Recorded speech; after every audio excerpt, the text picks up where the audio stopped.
नमस्ते दोस्तों। Albert Einstein का कहना था कि हमारा सुख और हमारे जीवन की समृद्धि अनगिनत लोगों की मेहनत की वजह से संभव होता है और इनमें से कई लोगों को हम जानते तक नहीं। उदाहरण के तौर पे इस मकान को बनाने में किस किस मजदूर ने अपना पसीना बहाया था, मैं नहीं जानता। कारगिल में कौन कौन शहीद हुआ था ताकि मैं एक सुरक्षित जीवन जी पाऊं, मैं नहीं जानता।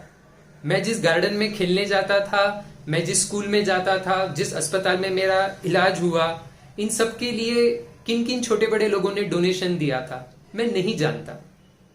पर मैं ये जरूर जानता हूं कि हम सबका जीवन एक दूसरे से बंधा हुआ है।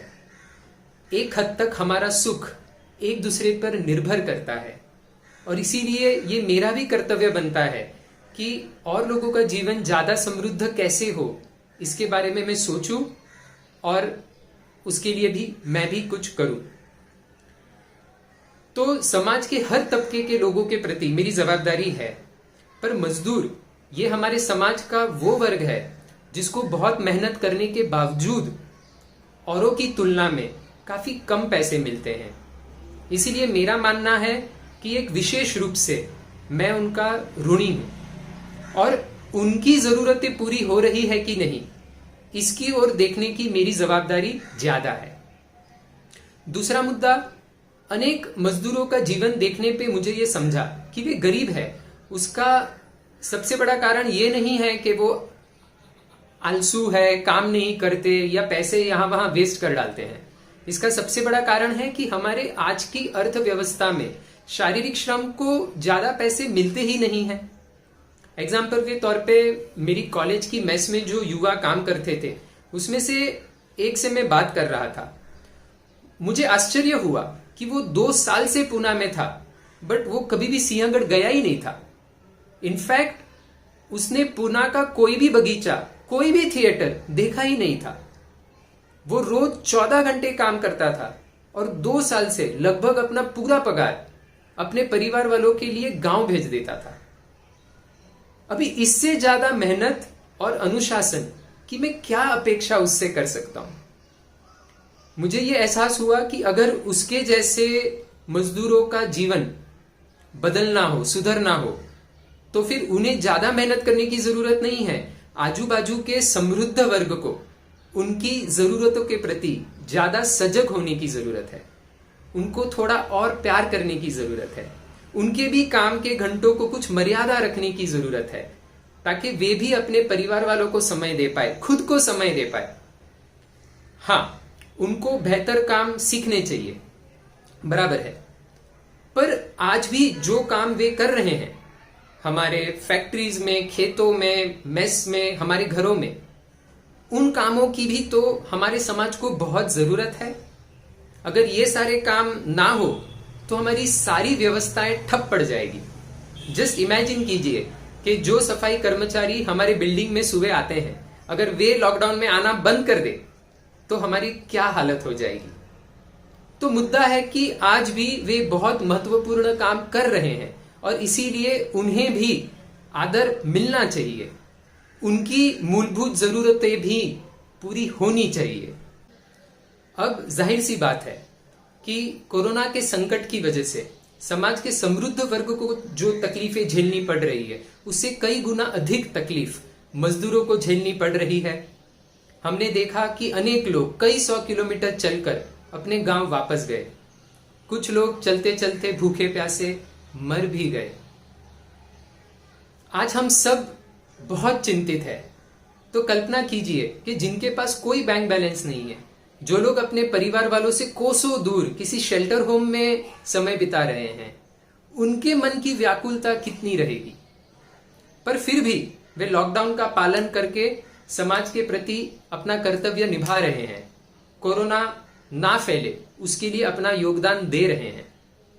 दूसरी ओर कई सारी संस्थाएं, कई सारे लोग और सरकार बहुत प्रयत्न कर रही है कि मजदूरों को खाना पीना मिले, उन्हें शेल्टर मिले। कुछ लोगों ने तो अपना दिल इतना बड़ा कर दिया कि हम चकित हो गए।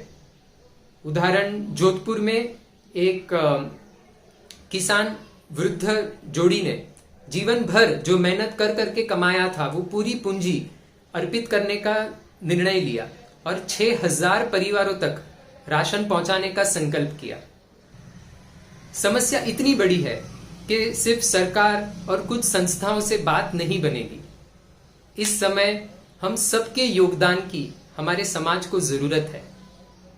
आपको जो संस्था अच्छी लगे आप वहां डोनेट कर सकते हैं, पर उससे ज्यादा जरूरी यह है कि हमारे आजू बाजू जो लोग हैं जिनकी आर्थिक स्थिति हमसे ज्यादा कमजोर है, उनके प्रति हम ज्यादा संवेदनशील हो जाए। उदाहरण के तौर पे मैं सोच रहा था कि लोग इतना लंबा चल के गांव क्यों जा रहे हैं। फिर मुझे एक उत्तर मिला। टीवी में मैंने सुना एक इंसान को कहते हुए कि आमदनी बंद हो गई थी और मकान मालिक किराया मांग रहा था, तो ना इलाज होकर मुझे गांव की ओर चलना शुरू करना पड़ा।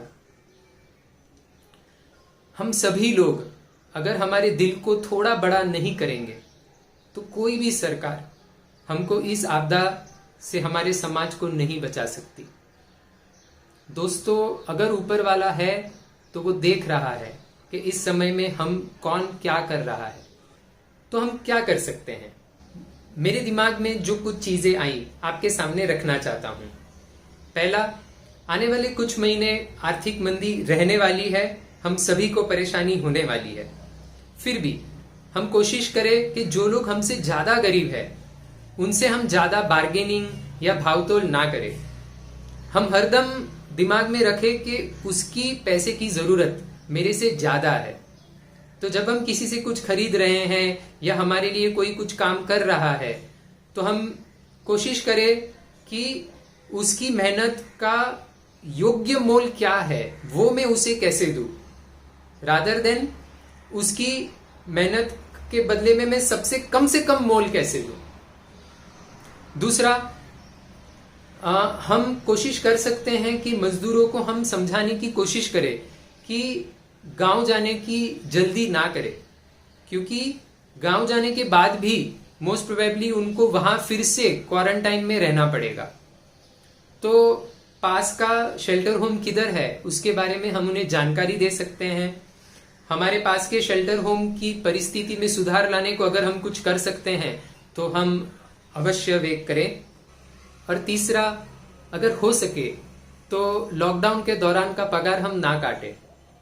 उसी तरह से अगर आपको किराया मिल रहा है तो जाहिर है कि सामने वाले के कंपैरिजन में आपकी आर्थिक स्थिति बेहतर है। तो अगर उसकी आमदनी बंद हो गई है और अगर आप किराया माफ करते हो तो एक परिवार बहुत बड़ी आर्थिक परेशानी में फंसने से बच जाएगा। दोस्तों, हम एक ही ईश्वर की संतान हैं, हम एक दूसरे पर निर्भर है, हम भाई भाई है। हमारा समाज जितना स्वस्थ, सुरक्षित और सुदृढ़ रहेगा, हम भी उतना ही सुरक्षित और सुखी रह पाएंगे। तो आइए इस कठिन समय में एक दूसरे को संभाल ले। जय हिंद।